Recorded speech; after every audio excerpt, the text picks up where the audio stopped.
Greetings, Word Horde. We're here with an exciting option for you, a version of our podcast without any ads. That's right. No advertising interruptions, just the content you love, ready to go in your favorite podcast apps like Spotify and Apple Podcasts. It's another way to support the show, ensuring that we keep bringing you the word stories and language explorations that you love. Try it at waywardradio.org/ad-free. And it's affordable. For just a small subscription fee, you can enjoy A Way with Words uninterrupted, except by us. Plus, it makes a great gift. Know somebody who loves language as much as you do? Give them the gift of words. Easy to sign up, easy to enjoy. It's the same A Way with Words, just streamlined for your listening pleasure. Go to waywardradio.org/ad-free. Support us, support the show, and enjoy an ad-free listening experience. waywardradio.org/ad-free. Thank you. You're listening to A Way with Words, the show about language and how we use it. I'm Grant Barrett. And I'm Martha Barnett. Ian Gordon, who lives in the UK, emailed us to ask if we know the Welsh word for children. I don't think I do. I was so excited to learn it. I didn't either, but the Welsh word for children is plant. P-L-A-N-T. Oh. How cool is that? That's a coincidence, right? Yes. That's Okay. a complete coincidence. Gotcha. The word for child is something like plentyn, and the plural for children in Welsh is plant. And in the language world, we call those kinds of words false friends, the words that look like they mean something that they really don't. Right. They look like they're etymologically related across languages, but it's just an accident. Mm-hmm. Well, sometimes they're etymologically related, but they mean different things. Uh-huh. For example, the word fastidious in English means meticulous or really careful about detail, but it goes back to a Latin word fastidium, which means loathing or disgust. Mm-hmm. And that's reflected in the Spanish word fastidioso, which actually means annoying or irritating or tedious. And so if you see that word, you shouldn't assume that it's a positive word. But other times the words are just arbitrary. The Italian word burro, for example, meaning butter, sounds like the Spanish word and looks like the Spanish word for donkey, right? But they're not related at all. They're not related at all. Yeah, and that's a common etymological mistake when people begin to first explore how languages are connected. They find all these accidental, oh, wow, these words are spelled the same or they sound the same. Almost always, it's just an accident. There's no real history there. They're just because human mouths make the same sounds, and those sounds combinations are just likely to happen again and again. Right. So if you're learning German, you don't want to give someone a gift because that word means poison in German. And weirdly enough, it means married in Norwegian. Right, just like kind and kind. Your child might be kind, but it's just a coincidence that they're the same. Well, I'm going to share a couple more of those later in the show, and I bet a lot of our listeners have had experiences learning other languages and maybe being tripped up by something similar. Absolutely, and we're looking for the uncommon ones, too, so let us know, 877-929-9673. Email words@waywardradio.org or talk to us on Twitter @WAYWORD. Hello, you have a way with words. Good morning, Martha. Good morning. Who is this and where are you? This is Stacy Young, and I am in Eureka, California. Well, welcome. What can we do for you, Stacy? Well, I don't believe that the word B-U-R-Y is a homonym with B-E-R-R-Y. Aha. Really? Why not? Well, that's funny because I thought it would have been that I was an Air Force brat and just grew up in different regions of the United States, and it turns out that my parents don't say the word the way I do either. Uh-huh. So now I don't know if I'm just a pretentious person that, read it long before I heard it and just assumed it was pronounced Oh, furry. that's probably it. Thanks for calling. No. All right, so you don't say B-U-R-Y to rhyme with B-E-R-R-Y. Correct. Where did you spend the most time? Midwest. Well, Okay. I mean, now I've been in California for a very long time, but 20 years, 30 growing years? up I was in the Midwest. Alabama for a year and then 4 years in Illinois. How long in California? 20, 30 years? Yeah, we could say that now. Mm-hmm. Okay. Let's just zero in on this. Most people throughout the English-speaking world do say B-U-R-Y the same as they say B-R-R-Y. Berry and berry. They say them identically, exactly the same. However, there are a bunch of people, not many, that say B-U-R-Y differently. And there are two reasons that they might. The first reason is that it's a pronunciation spelling, which is probably what you're doing, which is they see that it's spelled differently. And so they say, yeah, that can't be right. Why would that sound like that other word? It doesn't look like the other word. U is never pronounced that way. I think I'm going to make it follow the more typical pronunciation of the U and pronounce this as bury. It's going to be bury. Like fury and jury. Yeah. Just kind of follow some other rules. And that's logical. And we do that often throughout the language. However, the reason that some other people pronounce it differently is because they still retain an ancient pronunciation from a bazillion years ago when Middle English was weird and there were a bunch of dialects and the pronunciation wasn't settled. Because what happened was the old word that meant to bury, to put something into the ground, someone or something into the ground, had one pronunciation, but it was borrowed into all these different dialects throughout what is now the United Kingdom in a lot of different ways and a lot of different spellings. What happened was one of those pronunciations stuck with us and one of those spellings stuck with us, but they don't match. So the pronunciation that matched the spelling didn't stick with us, and the spelling that matched the pronunciation didn't stick with us, and that's where we are. Yeah. So it's just a weird quirk, and it's happened just a few times before. I think left is another one, L-E-F-T. It happened also just a few times where just through tradition, that one spelling stuck and that one pronunciation stuck, and they're two different traditions of English that just don't coincide well. It's very strange, and English is a weird little beastie. Yeah. Well, Stacey, I'm interested that you say B-U-R-Y as bury, and your parents say it as bury? Yeah, that was what was really the most fascinating out of this whole conversation. I was stunned to find out that they don't say it that way, because I proposed it to them as the way I proposed it to you, where I spelled it for them and said it's not a homonym, and they're like, really? Well, I find that really interesting because I will tell you that I grew up saying bury. B-U-R-Y, being bury. But I have a very, very close friend from Baltimore who says bury and has always insisted that it's bury. And the two of us spent so much time together that, and this is someone I really admire and am close to, and I picked up that pronunciation and I have done a complete 180 on it. Just yes. I'm thrilled. I am so glad that you brought this up. So that is one of the pockets where the old pronunciation is retained. Is that right? So, Baltimore? Well, Baltimore? Not always Baltimore, but part of Maryland, New Jersey, and eastern Pennsylvania. So these are all geographically contiguous. You know, it could be like Martha. You could have had a teacher or somebody that you respected who influenced you, or just somebody who's you just liked the way it sounded coming out of their mouth, or it just made a lot of sense to pronounce it that way. It really does. Well, you know, I was horrified when I was reading the Harry Potter books to find out that I had been pronouncing Hermione wrong until book 4. It's so common. J.K. Rowling spelled it out for us. It's I'm like, so common. what? Well, if you listen to the books on tape and Jim Dale reading, he says Rubeus Hagrid. And a lot of people are like, it's not Rubeus? What? What? Oh, no, you've totally ruined that for me now. Stacey, this has been an eventful call for you. Thank you, Stacey. Call us again sometime. You're a lot of fun. Thanks. Take care. Have a good one. All right. Bye. Bye-bye. Bye. Bye. There's so much more to say about this. But the Middle English thing is really cool. So it wasn't the only Super word that happened interesting. to where you've got all these spellings and all these pronunciations, and it's kind of a mix and match. It's kind of like finding socks in the dark, you know? Exactly. And you leave the house and you're like, I guess this is the spelling and pronunciation of the word meaning to put something in the ground that we're going with.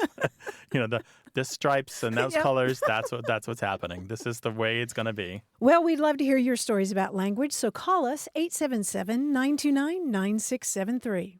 Hello, you have a way with words. Hello, this is Mark Newcup from Newport News, Virginia. Well, hello, Mark. Welcome to the show. Hi, Mark. What's up? Hi. I'm calling about something that I learned from my mom, but when I use it around work, my coworkers get confused. So I was hoping that y'all could provide some insight. We all can. We'll try. The phrase is one that my mother would use when she was in particular talking to us kids, my siblings, if we had finished our homework. She wanted to know, how much do you like, in the sense of how much more do you have to go before you've finished your homework? Mm-hmm. And over the years, I've used it and never really noticed, people giving me funny looks. But as I used it with my coworkers on a more frequent basis, they commented on it. And I said, I didn't actually know where that came from. I asked my mother about it, and she said that was just something that, they said where she was from. So. And where is she from?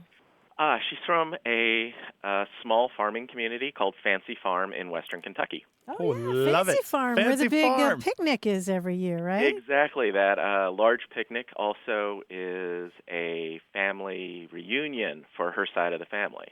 How interesting. Mark, did you know I grew up in Kentucky? I did not know that. I did, and you're taking me back to fourth grade.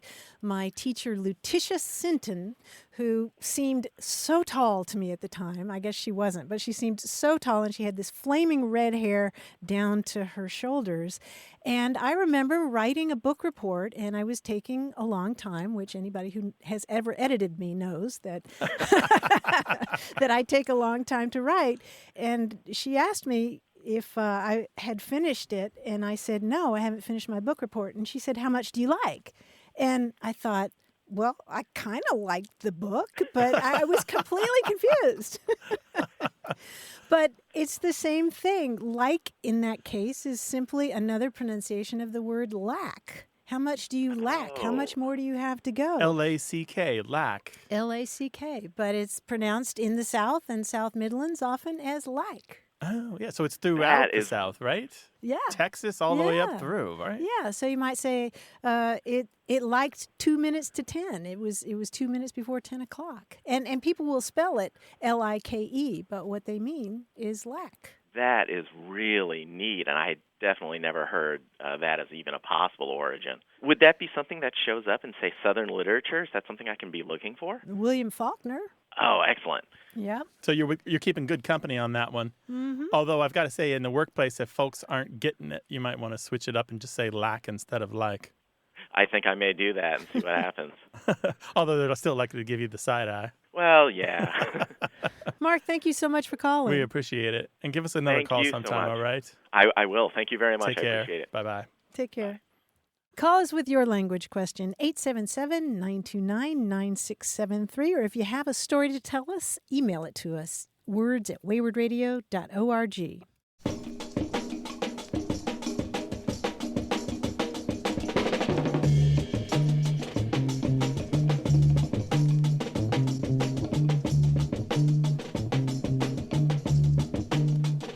We got an email from Marianne Jones in Grants Pass, Oregon, who says that she lived in Sitka, Alaska for 12 years, and when she first moved there from Texas, she heard people using an unfamiliar word, and that word was skookum. Oh, nice. S-K-O-O-K-U-M. Do you know this word, Grant? I do know it, but only because there's a very weird subreddit that I come What? across. Yes. No, what? Very, a Skookum yes, subreddit? A very odd. course you It's just do. people post the oddest stuff there. I can't quite make out what it is. I come across it when I'm browsing just the whole all subreddits, everything. She says it's usually used to describe someone or something who's strong or muscular, like that Malamute is really skookum. Oh, nice. And it's a term that's chiefly heard in the Pacific Northwest and Alaska, and it comes from Chinook jargon, that mix of Chinook and Nootka and English and French and other languages. Originally, it meant a ghost or demon or spirit, but it also became an adjective that meant strong or good or powerful, like you have a skookum drink. Call us with your language question, 877-929-9673.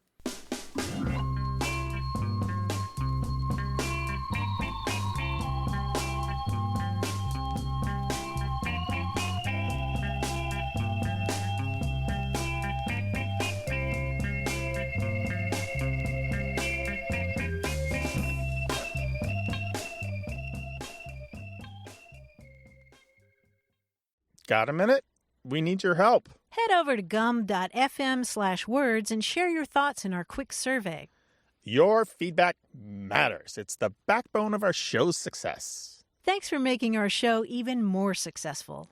That's gum.fm/WORDS. Thank you. You're listening to A Way with Words, the show about language and how we use it. I'm Martha Barnett. And I'm Grant Barrett, and we're joined by our quiz guy, John Chinesky. Hi, John. Hi, Grant. Hi, Martha. Hello. Any word fan worth their salt, probably when they were growing up, one of the first things they began to wonder about was why we say o'clock, as in 10 o'clock, right? And they probably looked that up, and you find out that o'clock is short for of the clock. Because obviously, who has the time to say of the anymore. This is a go, go, go world. So why should we stop with of the clock? What would other common phrases sound like if we shortened of the to o all of the time or all o time? For example, what would the common phrase be for a priest or a reverend, a phrase that references their garb? Manocloth. Manocloth, yes, very good. Now I'll clue you into some more O contractions. Anybody, guys, you are free to use these anywhere you go. Here we go. It's been a popular brand of underwear for many years, but we still call it by 4 words instead of 2 with a contraction. Fruit o' loom. Very nice. Fruit o' loom. Now, it was the linchpin of the first Indiana Jones movie, a box that supposedly at one time contained God's contract with his people. Ark o' Covenant. Ark o' Covenant, yes. Sounds like malto Raiders meal. Of the Ark o' Covenant, yeah. It's when you default to the belief that someone's intentions are honest, even when you can't be sure. Benefit o' doubt. Benefit o' doubt is right, yes. It describes a gathering of very intelligent individuals, though it's often used facetiously. Not meeting o' minds. It is meeting o' minds. Yeah, there's a real meeting o' minds there. Yeah. Now, we're right in the middle of the quiz right now, and this is supposed to be when things quiet down a little, like in a hurricane. What's that called? Io storm. Io storm is right. This was a series of conflicts over the throne of England between the houses of Plantagenet and Lancaster. War o' Roses. War o' Roses, right. Now, he's the guy wearing the lampshade on his head or the woman telling the outrageous anecdote. Life o' party. Life o' party. Now, his real name is John Clayton II, the Earl of Greystoke, and he's the title character of what novel by Edgar Rice Burroughs? Tarzan o' Apes. Tarzan o' Apes, that's right. Now, there's a common belief that a hangover can be cured by a little more drink. Now, I don't know if that works, but I do know what it's colloquially referred to as. Hair o' the dog. Hair o' dog. Hair o' dog it is. Now, finally, the quiz is over, and we've come to the last question, just like when your train pulls into the last station and the conductor tells everyone to get out.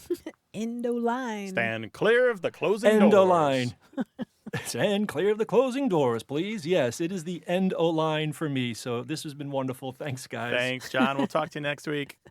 Well, we'd love to talk with you about any aspect of language whatsoever, wordplay, word origins, slang, a dispute you have at work about workplace jargon. Give us a call, 877-929-9673, or send us an email. That address is words@waywardradio.org.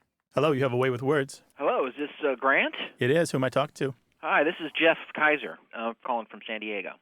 I was calling because as I'm getting closer to retirement age, I'm 56 now, but I had raised a few eyebrows when I mentioned that I might be interested in researching how to do some fictional writing with the end goal of being, doing some novel or something along those lines. And I'm kind of at the stage where I'm looking at it like eating an elephant.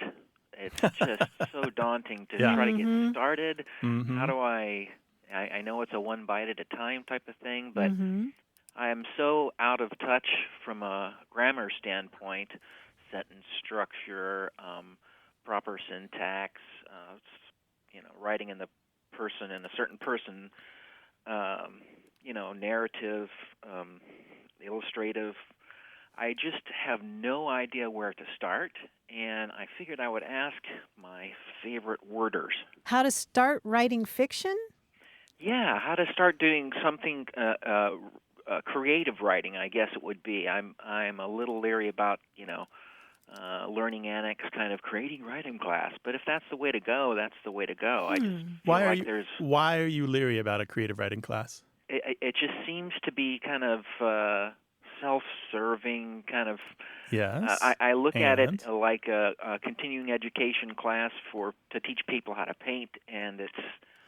I feel it's fairly rudimentary. Jeff, hold on a second there. I wanna back you up a second here. I think you're doing a disservice to what are some really fantastic programs.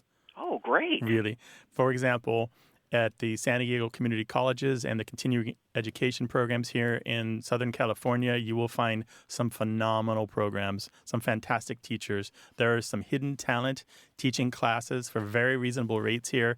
There's some really accomplished writers who are going unnoticed because they are working their tails off teaching classes and then writing on their own time elsewhere, putting out really good work.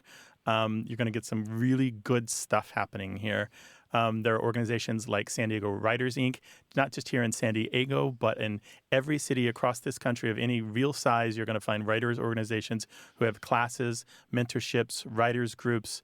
These are all good for you. These are exactly what you want. That is exactly how to begin eating the elephant. Oh, fantastic. I can't tell you how pleased I am to be proven to be thinking in the wrong direction. And part of it has to do with what do you have the urgency to say? Toni Morrison has talked about how, there just comes a point where you have something and you've got to say it. And she's talked about how she never had 9 days to write. She never had a whole week off to just write. She had to write around her life and raising 2 boys and getting up early or working on weekends. And it was because she had something that she really wanted to say. And if you have something you really want to say, then you'll find a way to do it. Another thing that I would mention is that if you're wanting to work at home in the privacy of your home, there's a great book by Judy Reeves here in San Diego called The Daily Appointment Calendar for Writers that'll inspire you to write from prompts. It's got a lot of inspiring quotations in it. And I think the key that Grant and I are both edging toward is just to start. Yeah, I went to the San Diego Book Festival. I appeared on a panel, and I went to a bunch of other panels, and the same things kept occurring in all of these panels, one after the other. And we had some really amazing authors come through San Diego and to talk about their craft and their process and their books and their lives and sort of things. And Martha hit one of the really important ones. First, start. Just start. Don't let anything stop you from starting. Another one is put your butt in the seat. When writers fail, it's most often because they fail to write. And I didn't invent that phrase, but that's it. And another one is writing classes short circuit a lot of trial and error. One of the best things I heard from a couple different writers was not just writing classes for fiction, but screenwriting classes, even if you don't want to become a screenwriter, because they teach you plot and narrative arcs. They talk about getting to the point really quickly so that you can keep your readers engaged. And you can use those same lessons for screenwriting in larger volumes that might be more traditional fiction and might be more literary. And I would just also add that you mentioned something about grammar or syntax, something like that, and this is not the time to worry about that. That comes later. Trust us. That's what editors are for. And editing can be a great process. Yeah, so write first and do all the editing later. Don't edit as you go. It's a big trap. Oh, fantastic. Blown mind. Just gone. And, Martha and I are both sitting here and going like, well, does he want the 6-hour version of this? Something tells me you do, Jeff. Oh, my goodness. You have no idea. I would actually die and go to heaven in 6 hours talking with you guys about this. But just to kind of recap, here in San Diego, I recommend starting with San Diego Writers, Inc. I do recommend the continuing education programs at any of the colleges and community colleges here. I do recommend the community colleges throughout Southern California and throughout this country. They are fantastic. You get great value for your money at community colleges everywhere.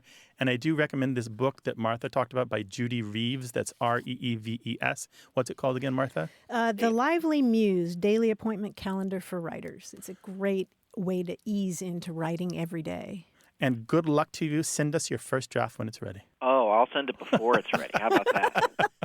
And we'll send you a go-get-'em tiger, all right? Thanks, Jeff. Oh, my gosh. Well, just like first responders and police and doctors, again, I am so thankful for the service that you provide the great unwashed. All right. Take care now. And good luck with this. Remember, butt in seat, all right? All right. Right. Polish that chair. You betcha. Bye-bye. All righty. Bye-bye. Thanks a lot.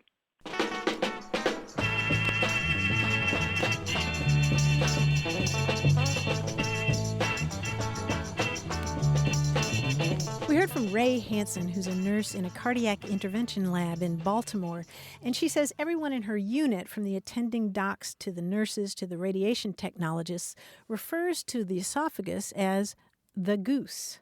And she was wondering, is this just in our unit or so is this a interesting. common thing? And she said it's so common where she works in this lab that they have a big sign on the wall that says respect the goose. And it has an image of a Canadian goose because when you're doing heart surgery, you want to be careful not to damage the esophagus or the goose. And she wondered if it was just unique to them, but no, it's a common term in surgery to talk about the goose as the esophagus. And some physicians talk about, if you swallow something and it gets caught in your esophagus, it's chicken in the goose. Oh, interesting. That's Yeah. fantastic. Is it about the shape or? I don't know if it's about the shape or if it's about the esophagus. I don't know. I don't know. Maybe other people can tell us. 877-929-9673. Hello, you have a way with words. Hi, this is Mary from Tulsa, Oklahoma. Welcome, Mary. Hello, What's Mary. going on? I'm calling because I grew up here in Tulsa in Midtown, and 4 older brothers and I enjoyed riding bikes. We have a big bike culture in our neighborhood, and older kids and younger kids would we would pump each other. So if you had someone riding on your handlebars, or if you turned over your seat and just stood up on the pedals and gave them a ride, we called it pumping. When I went to college, I went to Colorado College in Colorado Springs, and I actually majored in English. And I would ask people, say, after the library closed late at night, I'd say, will you pump me over to my dorm? And I got the strangest responses. I hardly know you. And we could conjugate the verb. I'd say, just give me a little pumping, just it'll only take a minute. This gets better and better, Mary. And the school is small enough, usually, about 2,000 people were there. And I knew everybody else from Oklahoma. There were about a handful of us. 2 people from Tulsa knew exactly what I was saying. And they said, oh, sure, hop on. And then anybody from Oklahoma City, I had a friend from Wewoka, someone from Broken Arrow, even that was just right on the outskirts of Tulsa. They had no idea what pumping was. And so I wondered if it was because the person on the pedals would be pushing so hard, pumping, I think that's right. And did the students from Texas know it? I'm guessing that they would. Maybe I didn't have enough friends from Texas. In fact, most of the people I remember asking were from Colorado or Connecticut or Tennessee. Mm-hmm. Like the kids from Oklahoma City didn't use it, so I'm surprised you heard it used in Texas, huh? Yeah, well, I've looked through our phone records because we save everything that we get from listeners and all of our email, and we've had so many questions about this over the years. Some people from Denton, Texas. We've had Sacramento and New Mexico people mentioning it. It does appear in parts of California, Central Valley, I believe. I think it's related to the migration back and forth during the Dust Bowl period. Oh, sure, from Oklahoma to California. That's right. Yeah. But other than that, those patches are the only places that I have any reports of people saying pumping. The Dictionary of American Regional English has it, but they just have Texas and California as the only places that have reported it. But I wouldn't be surprised if there are Coloradans who use it, and Arizona and New Mexico and other neighboring states to Texas and Oklahoma. Sure. Oh, I love the idea of that being part of the sort of Grapes of Wrath past. So in Texas, it might be the Texas Panhandle mostly. But I think you're absolutely right. I think it's about those legs pumping up and down like an oil derrick. I really do. It's just you're working so hard to push that extra weight around. Okay, well, thanks for clearing that up for me. And I didn't know it was anywhere outside of Oklahoma. So I'll look. And what was the dictionary again? Oh, it's the Dictionary of American Regional English. Most university libraries will have it. Okay, great. I'd love to look into it. Thanks again. Thank you. Take care. Thanks for calling. Bye-bye. If you got another term for giving someone a ride on your bike so you're riding double or even triple, let us know. 877-929-9673. Email words@waywardradio.org or ask us on Twitter @WAYWORD. Hello, welcome to Away with Words. Hi, I'm Sister Patricia Marie, and I'm calling from San Antonio, Texas. Well, hello, and welcome to the show. Growing up, my mom would say a few things that I always would ask her about, and she would say this one thing. It was a gentle way of speaking about people who were inebriated. She would say there were 3 sheets to the wind, And I remember once asking her about that, and she says, "Oh, it's just 3 sheets blowing." And I'm like, "Why 3 sheets? Why sheets?"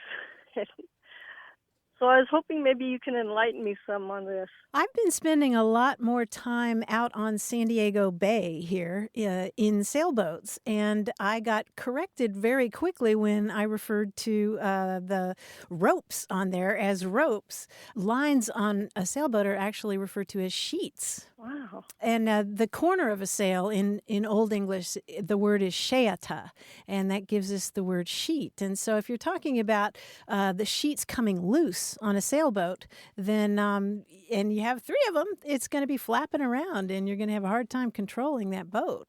As sort of like somebody who's inebriated, kind of stumbling around. So your boat is flopping from side to side because you've got no control over direction and speed and that sort of stuff. Yeah. Gosh, I never would have thought about the wind sails on a boat. I'd always thought about clotheslines. Yep. That was what I Bed pictured. sheets. Well, there you go, Sister Patricia Marie. What do you think? Well, I think it's pretty awesome. I learned to do sailing with my dad, and that's something that I don't ever remember learning that much, so that just makes it more endearing. Aww. I'm thinking about the sails on a boat. Uh-huh. And the ropes and stuff. Yeah, or lines or sheets. Yeah. So I love the idea that this is kind of a linguistic heirloom for you. It conjures memories. It does. My father has passed away, and my mom, sure, her mind's not too with us anymore, so you can't really have conversations with her, so it really does endear it more for me. Oh, that's wonderful. We're glad to help. Thank you so much for sharing with us, and thanks for calling. You're welcome. I really enjoy your show. Take care now. Thanks Bye-bye. so much. All right. Bye-bye. So, Grant, just to clarify, on a sailboat, they're not ropes, they're called lines. And there's more than one kind of line, like they're halyards and things like that. But the lines connected to the corner of the sail are called sheets, and you sure don't want sheets flapping around. Boy, I got a lot to learn. Call us with your language question, 877-929-9673.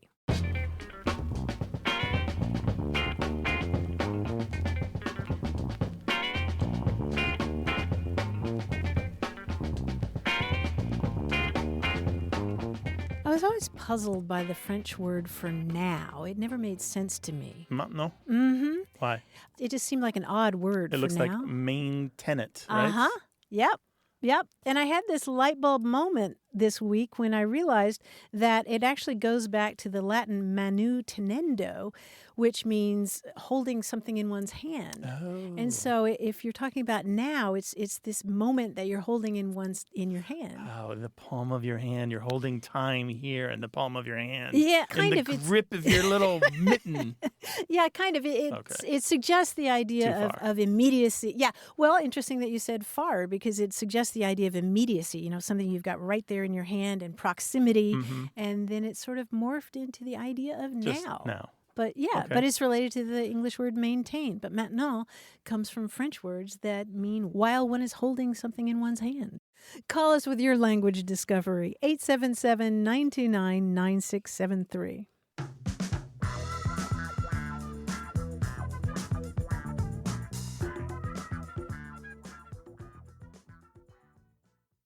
Hey, we've got something special for those of you who love our show but could do without the ads. That's right. Imagine a way with words, the same engaging conversations, the same deep dives into language without advertising interruptions. We're talking about our ad-free podcast feed. It's sleek, clean, and it's just for our supporters. It's at waywardradio.org/ad-free. It's inexpensive, easy to sign up for, and works with all major podcast apps like Apple Podcasts and Spotify. It's an affordable way to support the show and get a seamless listening experience. And if you're feeling generous, why not give a subscription to another Away with Words fan?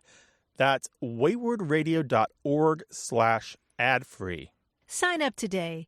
Your support means the world. waywardradio.org/ad-free. Thank you.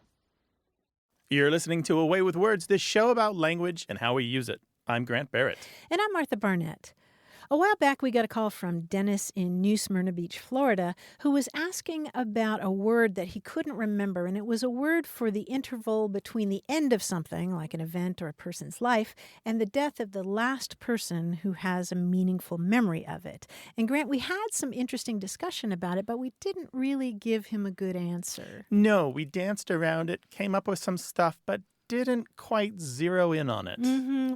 However, I think we can answer that question now, thanks to Anthony Taubman, who listens to us in Geneva, Switzerland. He wrote us with an answer that I think is the right one, and it also sent me down this really cool etymological path that I think you'll enjoy.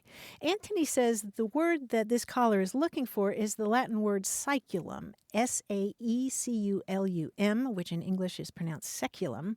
It's traditionally understood to refer to the period from an event occurring to the death of the last person alive at the time of that event.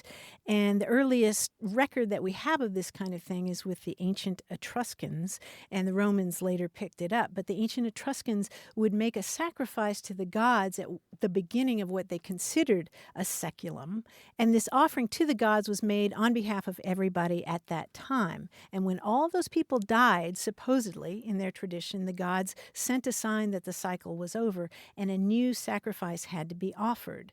So a seculum is a length of time that embraces even the longest life.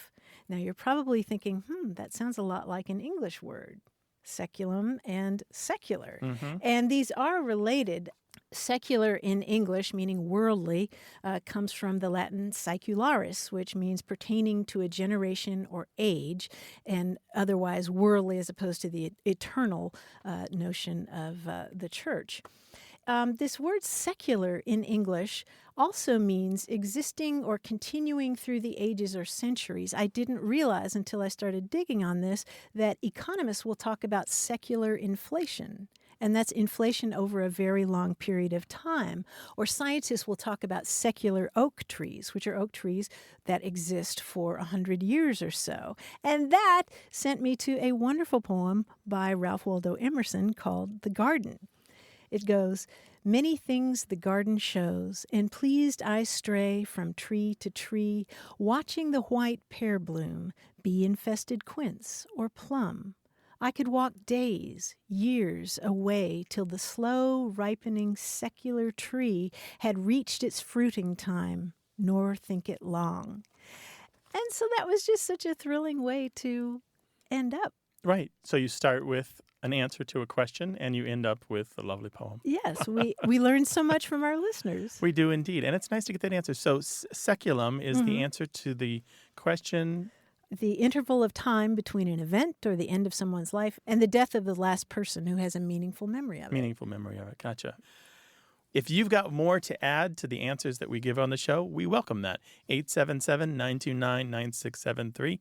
Email words@waywordradio.org or tell us on Twitter at WAYWORD. Hi there, you have a way with words. Hi, my name is Ashley Daigle, and I'm calling in from Hoffman Estates, Illinois. It's one of the northwest suburbs of Chicago. Okay, well, welcome to the show. What can we do for you, Ashley? Well, my accent and geography may belie my origins. I'm originally born and raised in a place called Thibodaux, Louisiana. Oh, yeah. So there are lots of Cajun words that we use down south in Louisiana. Some I've used my whole life that I kind of already knew they were Cajun. Mm-hmm. So my family doesn't really speak French, but these things kind of get peppered in. So, I'm used to saying shabba-bay, so poor baby, if somebody's not feeling well. Or we say, how's your mom and them, to ask, is your family? How are your mother and them? Or lanyap, which means a little bit something extra that's good. Yeah. We use that around here. We learned that from we picked it up from one of our listeners years ago. And so in the house, in the radio, our little radio team, we use lanyap. Yeah, we sure do. That is excellent. I do what I can to spread it around, so I'm glad to hear it's other places. That's exciting.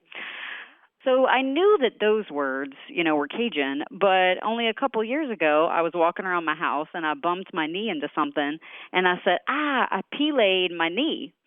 And my husband, who's from Illinois, said, what?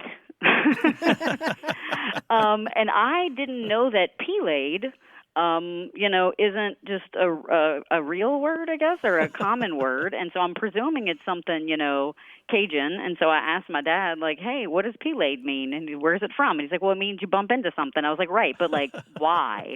And I couldn't figure out a spelling. I don't speak French, so I couldn't find anything trying to do some research on my own. So I'm interested in that word specifically.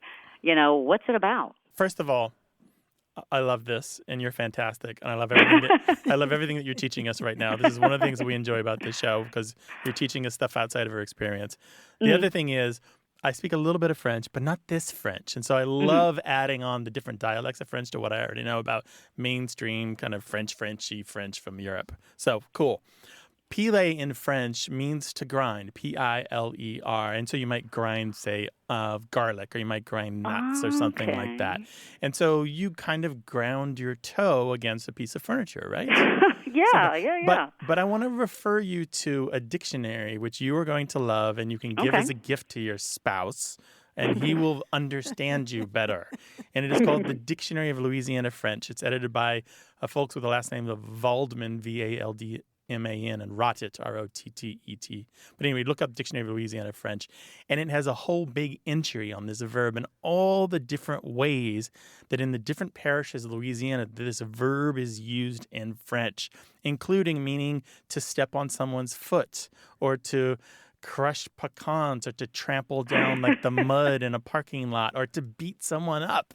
So all these different varieties, all of these kind of connected to grind or to pound, right? But not quite, or to beat up. So anyway, it literally has one here, piler sur le pied de quelqu'un, to step on someone's foot, which I think is very close to what you're talking about. Oh, it's real. That's so exciting. Yeah, right? And they indexed them according to the parish that they picked them up in, where they found them when they were doing their field work. Oh, that's exciting. Yeah, that's really great. Yeah, Thank you for sharing that resource. Yeah, so I think you're going to love this book. I think it's going to have a ton of answers to you. It's going to make you have a perfect marriage. Oh, wonderful.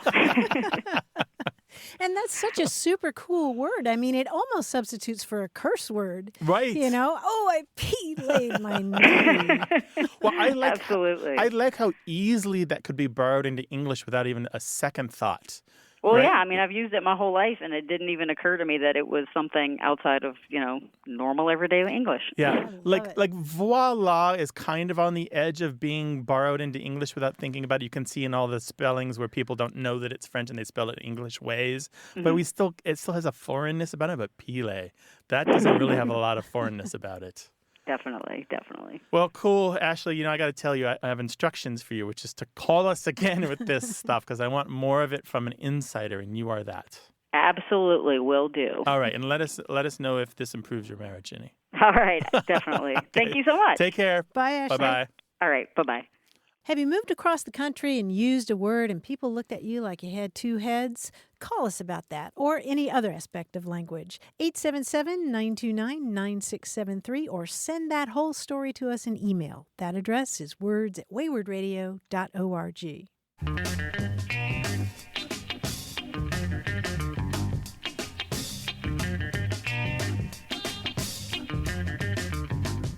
Fred DeRosa from Ottawa, Canada, sent us another linguistic false friend. The French word for enamel looks just like the English word for email, only it has an accent on the E. Right. It's got the acute accent on the E, right? Uh-huh. Yeah. That's one of the reasons why they didn't really borrow email to refer to digital mail, because of that confusion, and they use courriel or le mail or other things instead. Yeah. Beware the linguistic false friends. 877-929-9673. Hello there. You have a way with words. Hi, this is John from Orlando. How are you? Hi, John. Doing well. What's going on in Orlando? Well, I was enjoying a wonderful flight on the second longest flight in the world back in 1996. We were leaving Miami for Cape Town, South Africa, and it was a very exciting time for my wife and I to go visit some friends who were in the State Department. So we're on our way to go to Cape Town, and by the time we landed out at the international airport, we had this wonderful arrival into the southern tip of the continent of Africa. So we land out, we get out of the airplane, we walk into the terminal building, and now we have to exchange money, U.S. money, for Krugerrands. And And, we go up to, just like in any airport, we walk up to the booth, and the gentleman was waiting on a person in front of us. When he completed that transaction, we sort of step up like you would expect in a queue, and he says, "I'll be with you now." Put his head down and started counting some money, and sort of doing his busy work behind the glass, with a little hole in it, like at a bank teller. And my wife and I looked at each other, kind of did a double take, and then we took the social cue that he actually meant just wait a minute. And so that was just an odd interaction, one of our very first moments in another country where they had this colloquial saying, "I'll be with you now." So I didn't know the roots of it. And the follow-on as we went and finally met with our friends, and they said not only is that a saying that just means wait just a minute, but if they tell you, "I'll be with you now," that's actually like a slight that they will just take their sweet time getting back to you with whatever it is that you're asking or inquiring about. So I didn't know the origins of "I'll be with you now." Yeah, it's pretty complicated, and it's shared with some of the other English-speaking countries, just not with North America. We had an email from a listener named David Cannon, who is South African, a number of years ago, who had this great email, and I wanted to share some of this, that he says, he was talking about now is a definite commitment to get it done as soon as they're finished with what they're currently busy with, which sounds like what you were talking about. The difference between right now and just now is also something that they honor, and we maybe don't quite really see the difference here in North America. Right now is this moment, and just now is soon, but not at this very moment. And then now is definitely urgent. Now comes actually not from English, but from Afrikaans. So it's nunu in that language. It just means now. It's the typical reduplication where you take a word and for emphasis you say it twice, and it maybe means a more specific case of the word, a more specific instance of the word. But you were saying that now in that case meant the opposite? Opposite, yeah, that's what it seemed to us. When really? We were explaining it to our friends. I actually sort of queued it up with something like in the South where they say, "Well, bless your heart." Oh, or "I'll be with you presently." I'll be with you now. It's kind of like silly person, I'll take my sweet time. I don't know. It was just sort of the context of the moment really is decisive in terms of how the meaning gets given. Because it doesn't really conform to what I learned from people who've lived in South Africa or the South African dictionaries. They're all very clear, at least as far as they're concerned, that now means absolutely now. It means right away. Yeah. Very interesting. So it was so fun. And then the years since, we've just enjoyed adding that into our lexicon. Mm-hmm. And people who listen to my wife and I interact sometimes will say that to each other, sort of jokingly, like, "Hey, I'm a little busy and I'll be with you now." So we've borrowed it and have a lot of fun with it. John, this is wonderful. Thank you so much for calling. All right. Take care. Great. Bye-bye. Have a good day. You Bye. too. All righty. Bye-bye.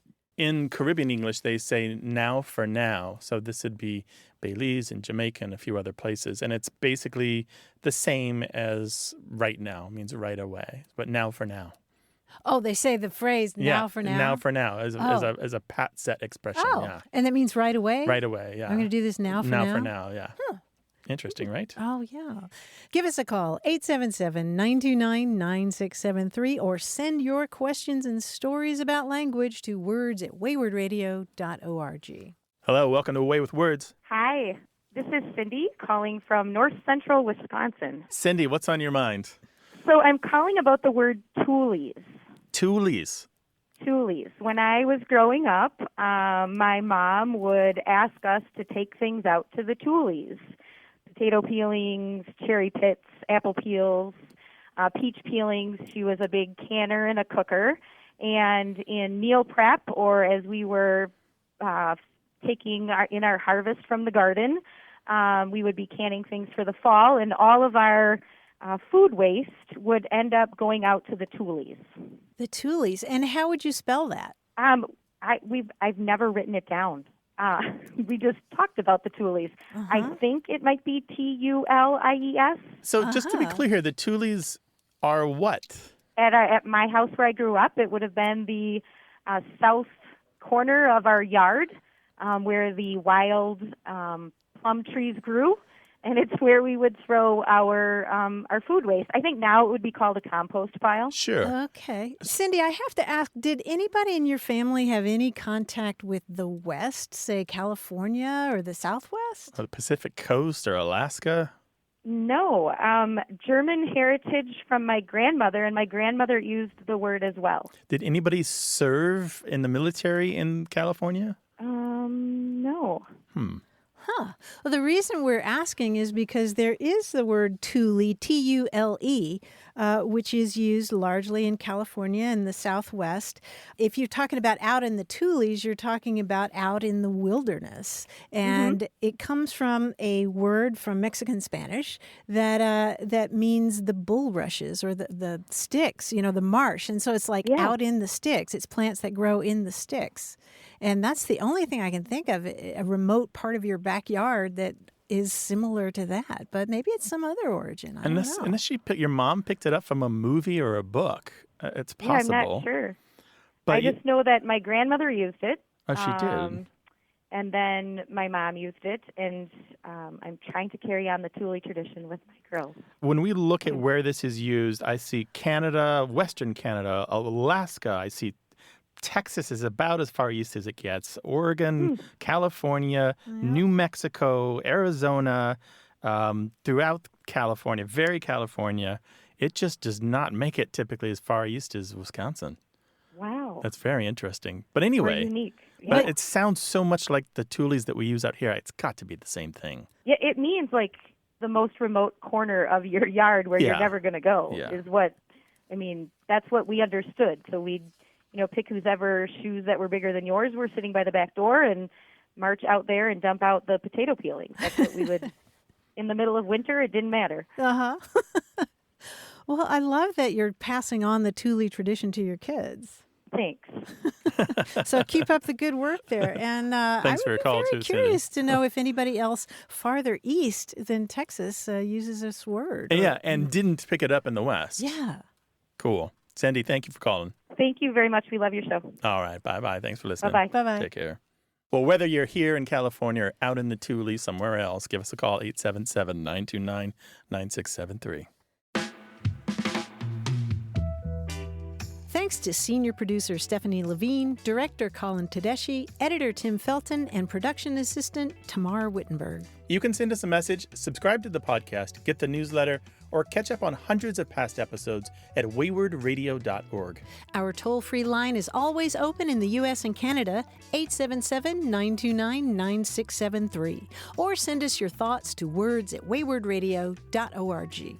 A Way with Words is an independent production of Wayward Inc., a nonprofit supported by listeners and organizations who are changing the way the world talks about language. We're coming to you from the Recording Arts Center at Studio West in San Diego, California. Thanks for listening. I'm Grant Barrett. And I'm Martha Barnett. Until next time, goodbye. Bye.